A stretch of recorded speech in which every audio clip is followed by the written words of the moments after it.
Hello students, अपनी पिछली class में हम सप्तदशः पाठक जो है आपका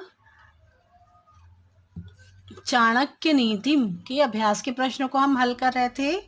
प्रश्न नंबर 6वां है, शुद्ध वाक्यानां समक्षम आम अशुद्ध वाक्यानां समक्षम न इति लिखत। तो पहला है आपका सत्येन वायु वाति, सत्य से ही वायु बहता है, तो यहाँ पर आम आएगा क्योंकि यह जो वाक्य है यह सत्य है। फिर दूसरा है प्रियवादी नाम को अपि न परह, प्रियवाद जो बोलते हैं उनके लिए कोई भी पराया नहीं होता, तो यह भी सत्य वचन है क्योंकि जो अच्छा बोलते हैं, मीठा बोलते हैं, वह अपनी वाणी के द्वारा ही सबको आकर्षित कर लेते हैं, उनका कोई भी दुश्मन नहीं होता, कोई भी उनके लिए पराया नहीं होता। कदन्नता उष्णतया न विराजते, तो कदन्नता अर्थात जो बासी भोजन है उसको गर्म नहीं करना चाहिए, ऐसा लिख रहा है, और गर्म होकर वह शुद्ध नहीं होता ऐसा कहते हैं, तो यह अशुद्ध वाक्य होगा, इसलिए यहाँ पर ना आएगा। अगला है कर्मायत्तम पुंसाम फलम, तो यह भी आम आएगा, जो मेहनत करते हैं उसको तो फल मिलता ही है। फिर है छिन्नः चंदन तरुह गंधम जहाती, जो चंदन का जो वृक्ष है उसको काट लेने पर भी उसमें खुशबू होती है, परंतु यहाँ पर चला जाता है, उसकी खुशबू चली जाती है, ऐसा लिखा है, इसलिए यहाँ पर ना आएगा। अगला है आपका प्रश्न 7वां, अधोलिखित शब्दानां मूल शब्दम विभक्तिम वचनच्च लिखत। तो ये जो आपको शब्द दिए हुए हैं तो इनकी मूल शब्द, विभक्ति और वचन लिखना है। जैसे कि सत्येन, सत्येन का मूल शब्द है सत्य, प्रथमा विभक्ति है तृतीया और एक वचनम में है। फिर है समानार्थम, समानार्थम का मूल शब्द है समर्थ और विभक्ति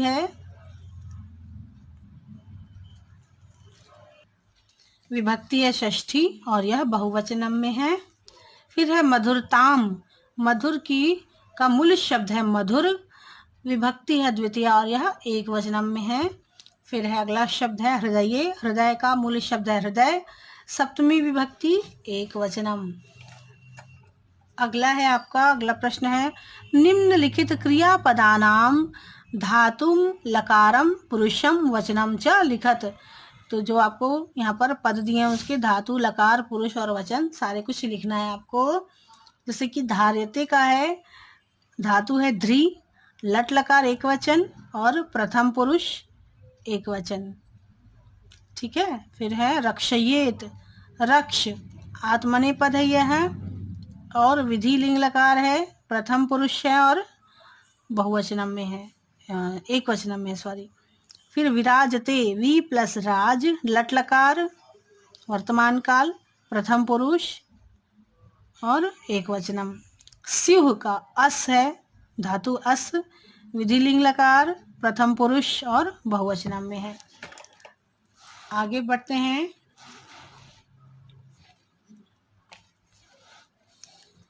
अधोलिखित पदानाम संधि विच्छेदम कृत्वा संधिनाम लिखत। तो जो आपको पद दिए हैं उनकी संधि विच्छेद करना है और संधि का नाम लिखना है। वायुश्च, जैसा पहला किया हुआ है, वायु प्लस च विसर्ग संधि। फिर है कर्मानुसारिणी, कर्म प्लस अनुसारिणी, यह है दीर्घ संधि, अ प्लस अ, तो कर्मा, कर्म प्लस अनुसारिणी, तो दीर्घ स्वर संधि है यह। फिर है वृद्धो अपि, वृद्ध प्लस अपि, ओ प्लस अ, तो यह पूर्व रूप संधि है। एकेन अपि, एकेना अपि, एकेना अपि, तो यह है पूर्व रूप संधि। इसी तरह से क्योंकि यहाँ पर देखिए अ की जगह अवग्रह लग गया है ना, इसलिए यह पूर्व रूप संधि होगा। विपद, विपदस्तेषाम, विपदः प्लस तेषाम, तो जहाँ पर विसर्ग लग जाता है तो वहाँ विसर्ग संधि होती है, तो यह विसर्ग संधि होगी। प्रश्न नंबर 10वां है अधोलिखित समासानां विग्रहं कृत्वा समासनाम लिखत। तो पहला है सविद्यानां विद्याया सहिताः तेषां अव्ययी भाव समास।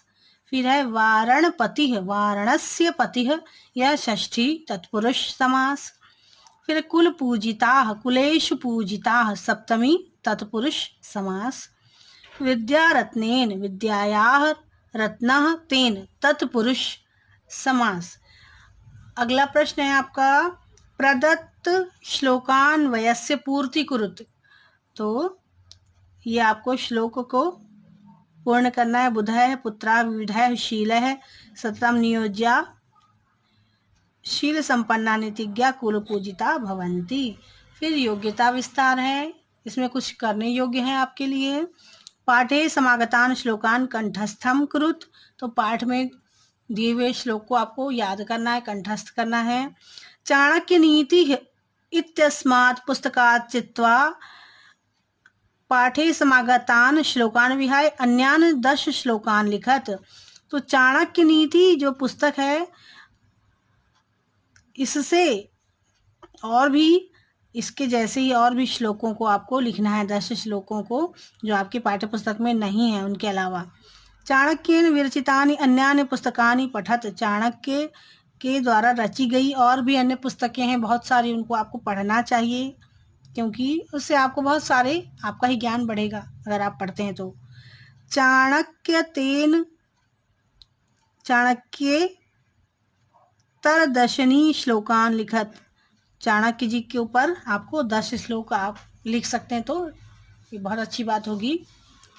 आज के लिए इतना ही। आपका सप्तदशः पाठ कंप्लीट हो गया। अपनी अगली क्लास में हम अष्टादशः पाठ शुरू करेंगे।